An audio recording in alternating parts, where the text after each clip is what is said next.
ব্রহ্মযোগ। অর্জুন বললে, সখা, অধ্যাত্ম পরম ব্রহ্ম কেমন? কর্মই বা কেমন? অধিভূত অধিদৈবই বা কেমন? অধিযোগ্য কারে যে বলে, কোথায় তার স্থিতি? মৃত্যুকালে ব্রহ্মলাভ কি সংযত করে? কেমন করে পায় যথাযথ বলো। শ্রীমধুসূদন অর্জুনকে ডেকে বললেন, তত্ত্বকথা বলছি, মন দিয়ে শোনো। জগতে যিনি মূল, তিনি অক্ষয় অমর, তিনি পরম ব্রহ্ম। শরীরে ব্রহ্মদেহে অংশ যদি অবস্থান করে তাকে আধ্যাত্ম বলে।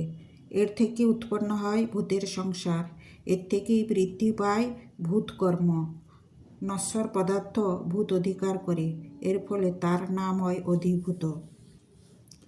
যজ্ঞরূপে দেহে যদি অবস্থান করে তাহলে অধিযজ্ঞ নাম হয়। মৃত্যুর সময় কেউ যদি স্মরণ করে হরি হরি বলে জীবন ত্যাগ করে, দেহান্তে তিনি পরম গতি প্রাপ্ত হন। তিনি আমার স্বরূপ, তিনি মহাজন। যা যা ভেবে জীবের মৃত্যু হয়, মরণের পর সেই গতি লাভ করে। তাই বলছি, সব সময় আমায় স্মরণ করো, যুদ্ধ করো বুদ্ধি অহংকারের বিরুদ্ধে। আমাকে ভেবে এক মনে কাজ করো, মৃত্যুতে আমাকে পাবে। অভ্যাসের বশে যিনি ভাবেন তিনি পরম পুরুষ, বিশ্বের কারণ। সেই মহাজয় লয় পায়, এই সত্য কথা শোনো পার্থ। পরম পুরুষ সেই অনাদি নিধন, সে সব কিছুই জ্ঞাত ও বিচক্ষণ। সমস্তই বিশ্বে ঘটে তার আদেশে। সূর্যের সমান আভা তার চারিদিকে, অজ্ঞানের অন্ধকার দূর করে।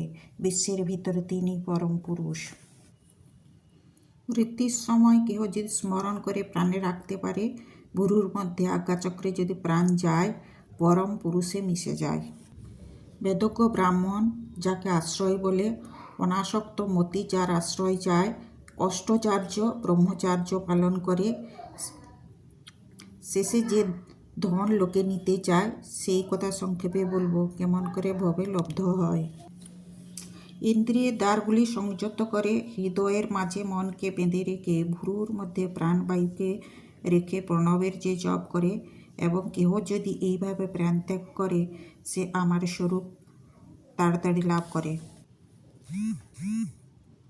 সদা যে যোগে মগ্ন থাকে তার আর জন্ম হয় না, সে আমাকে পায়। বারবার জন্ম দুঃখের কারণ, অনিত্য এই শরীর দুঃখে দংশন পায়। তাই বলি, যে পায় আমাকে তার মোক্ষ লাভ হয়, তার থেকেই নির্বিকার। পুণ্য বলে লোকে ব্রহ্ম লাভ করে। ধ্রুবলোক আদি যত আছে, পুণ্য শেষ হলে তারা আবার ধরায় ফিরে আসে। আমাকে পেলে কখনো ফিরতে হয় না।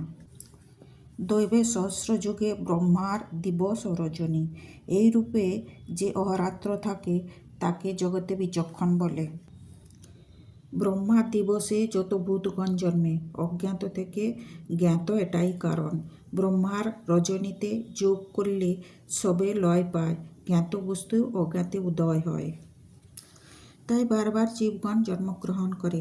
ব্রহ্মার দিবসে সবাই কর্ম করে, রাত্রি হলে সব বিলীন হয়ে যায়, কেবল মাত্র ভাব থাকে, অতীব অব্যক্ত কিন্তু সনাতন। সেটাই আমার আশ্রয়স্থান এবং এটাই সুজন।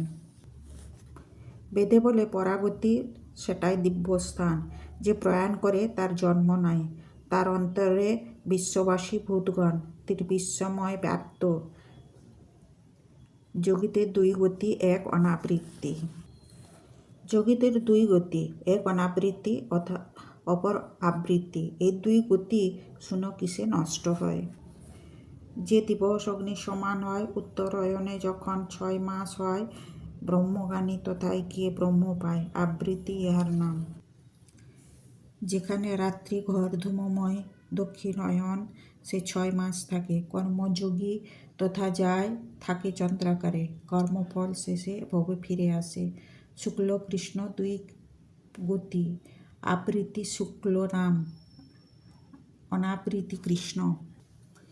এই দুই গতি লাভে বিমোহিত হয় না, একমাত্র শ্রেষ্ঠ যোগী জগতে বিদিত। বেদে যজ্ঞে ধ্যানে ধ্যানে যে পুণ্য হয়, এ তত্ত্ব জেনে যোগী তাহা লাভ করে। তাই বলি যোগে মগ্ন থাকো ধনঞ্জয়, শেষে বিষ্ণুপদ পাবে। ব্রহ্মযোগ নামক অষ্টম অধ্যায় সমাপ্ত।